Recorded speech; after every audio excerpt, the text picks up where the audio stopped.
Carol Burnett became a TV sensation thanks to her pleasant demeanor and sharp sense of humor, which made audiences laugh for decades. She would later claim that she detested him more than anybody else in her life because of their strained and hostile working relationship behind the scenes. Carol Burnett detested him more than anyone else. On April 26, 1933, Carol Burnett was born in San Antonio, Texas. Carol Creighton Burnett is the full name she goes by. Burnett grew up primarily with her grandma in a modest apartment in Los Angeles. Due to her parents' financial difficulties and alcoholism, she was raised in a challenging environment. Despite her struggles, she discovered that comedy and creativity helped her cope with life's challenges. She frequently amused herself and her pals with goofy antics and her ability to mimic people. Burnett's actual ascent to stardom began when she enrolled in the journalism program at the University of California, Los Angeles, UCLA. But as she fell in love with the performance arts, her objectives swiftly shifted. She received funding from an unnamed donor to relocate to New York City and attempt to earn a career as a theater performer. In return, she pledged to repay the favor by helping someone else in need one day. This deed of generosity would later come to symbolize Burnett's own philosophy, which is centered on gratitude, kindness, and giving back. Burnett began her television career in the 1950s by participating in chat and variety shows, most notably The Gary Moore Show. She stood out there thanks to her expressive face, physical comedy talents, and innate ability to transition between seriousness and wild humor. It was "I Made a Fool of Myself Over John Foster Dulles," which was her breakthrough performance. It demonstrated not only her sense of humor but also her bravery and inventiveness in parodying even the most improbable subjects. People appreciated her candor and ability to laugh at herself, two qualities that would serve her well throughout her career.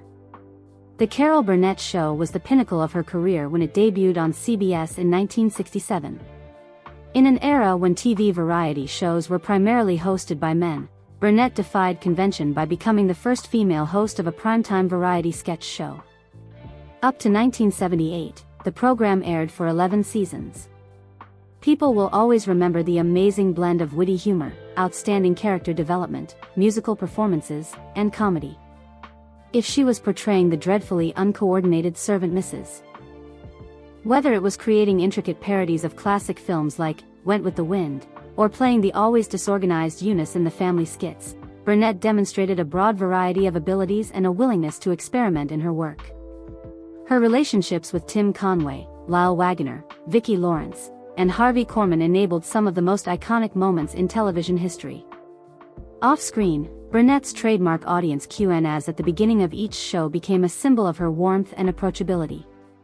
Wearing an evening gown, she would enter the stage and respond to audience queries with candor, humor, and a readiness to share personal anecdotes.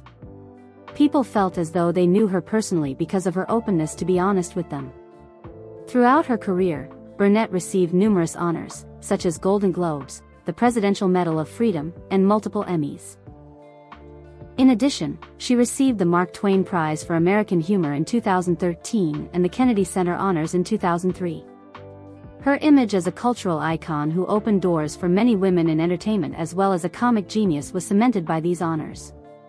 Along with her professional accomplishments, Burnett has displayed great bravery when dealing with personal issues. Her family suffered greatly, including the 2002 death of her daughter Carrie Hamilton from cancer. She has since talked candidly about her grief, her resilience, and the therapeutic value of humor.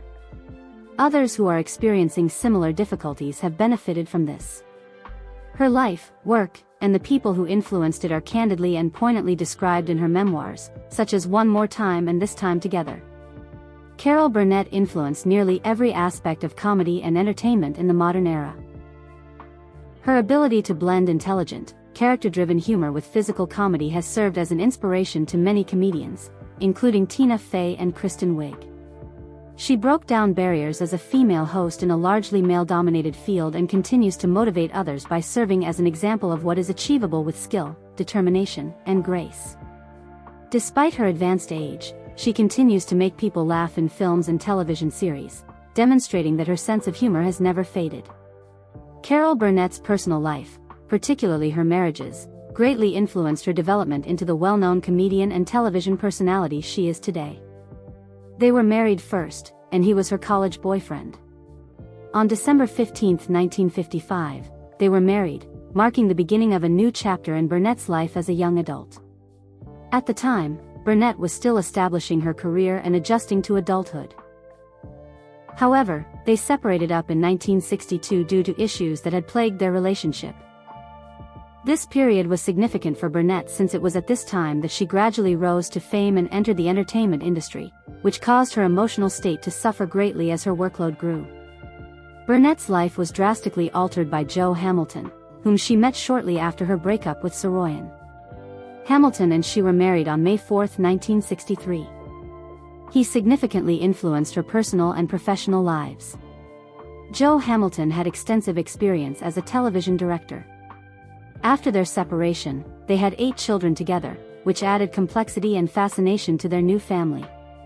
He had an even closer connection to the movie business because he was the brother of actress Kip Hamilton.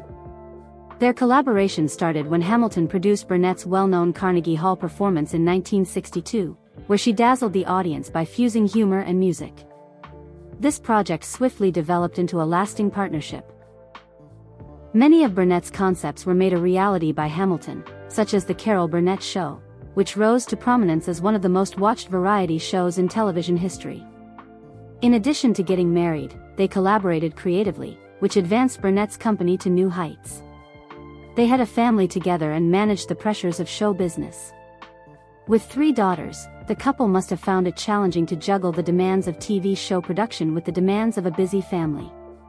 Despite their apparent compatibility, Burnett and Hamilton's marriage had its share of issues. They separated in 1984 after more than 2 decades of dating. One of the most difficult things they had to cope with was their daughter Carrie's drug addiction. Burnett and Hamilton became champions for parents experiencing similar circumstances as a result of this awful family predicament. At a time when individuals typically didn't discuss these topics in public, their candid discussions about the difficulties of dealing with addiction in the family helped destigmatize the topic. They also gathered funds for the facility where Carrie was receiving treatment in order to aid in her recovery.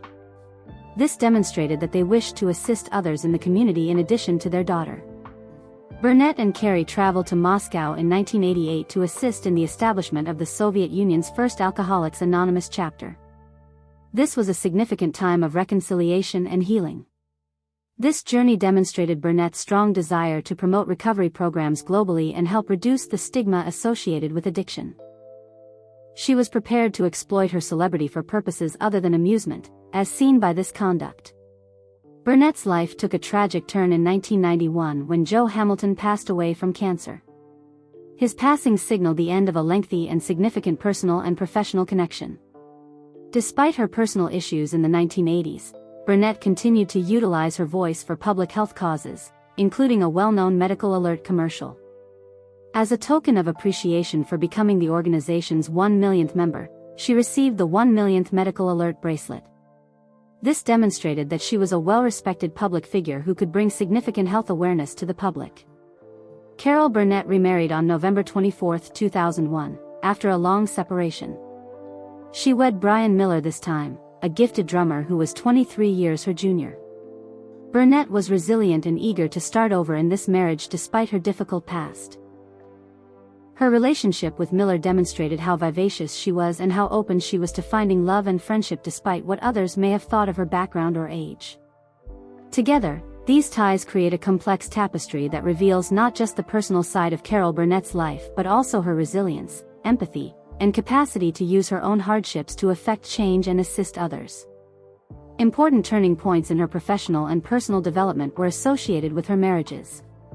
Together, they depicted a woman who has lived life to the fullest, experienced profound love, and changed the world in several ways that will last a lifetime. Public figures frequently describe the relationship between Carol Burnett and Harvey Korman as a complex blend of intense affection, professional camaraderie, and creative genius. But there was a darker and less well-known emotional current running beneath the surface of their well-known comedic collaboration on The Carol Burnett Show. According to a number of accounts, Carol Burnett detested Harvey Korman more than anyone else in her life, indicating that her feelings went far beyond simple financial resentment. This intense distaste did not develop suddenly or in response to a single incident. Rather, it developed through years of close collaboration in the demanding environment of television production. Burnett struggled behind the scenes to strike a balance between the man she worked with and the man she occasionally truly loathed, while others viewed their sketches and recalled how well they got along and collaborated. Burnett was particularly upset with Corman because of his challenging demeanor and short fuse. Corman was notoriously erratic and gloomy, frequently losing his temper over trivial grievances or tense circumstances. Burnett had a strong work ethic and came from a modest background, so this odd behavior not only annoyed him but also deeply distressed him.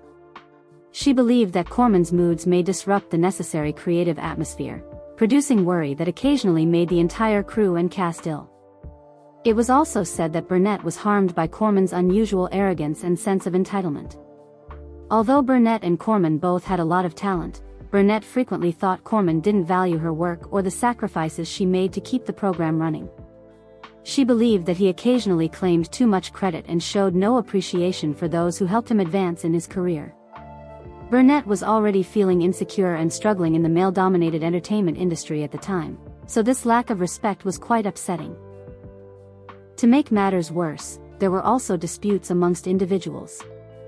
Despite Burnett's reputation for kindness and compassion, she frequently became upset when Corman treated her rudely or coldly in private.